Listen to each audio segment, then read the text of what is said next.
Alors bonjour à tous et merci de votre présence fidèle à notre toute dernière manifestation de l'année, intitulée « De la formation à l'apprenance, la fabrique des compétences après la prise de poste ». Alors il y a près de 20 ans maintenant, Philippe Carré publiait un ouvrage majeur intitulé « L'apprenance, un nouveau rapport au savoir ». L'apprenance y était notamment définie comme un ensemble durable de dispositions favorables à l'action d'apprendre dans toute situation, formelle ou informelle, de façon expérientielle ou didactique, autodirigée ou non, intentionnelle ou fortuite. Et en effet, 20 ans après, qui n'est pas convaincu que ces dispositions sont indispensables à l'ensemble des collaborateurs de notre branche. À la question « Comment fabriquons-nous des compétences ?», certains chercheurs ont avancé 3 chiffres. Nous les fabriquons à hauteur de 10% seulement au travers de la formation continue classique, à hauteur de 20% via des interactions avec les autres, mais à 70% par les défis que l'activité nous pose dans notre travail quotidien.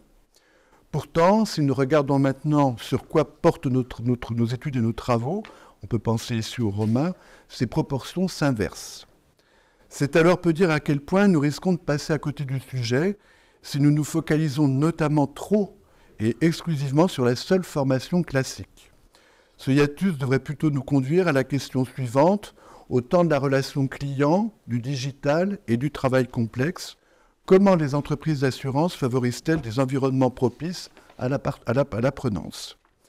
Car qui dit apprenance dit écosystème d'apprenance. Au centre, il y a bien sûr le collaborateur et ses dispositions à prendre, mais il y a autour de lui tout ce avec quoi il interagit, des systèmes de production et des outils, des situations avec des clients ou des collègues, des formations et d'autres ressources informationnelles et ou didactiques, et des accompagnants.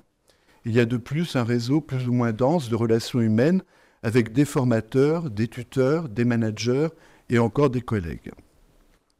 Alors c'est sous le signe de ce renversement de perspective que nous vous proposons de partager cet après-midi ensemble.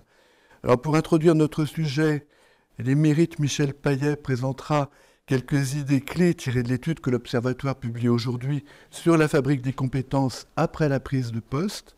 Puis nous aurons ensuite différents intervenants qui illustreront certaines facettes de cette économie de l'apprenance.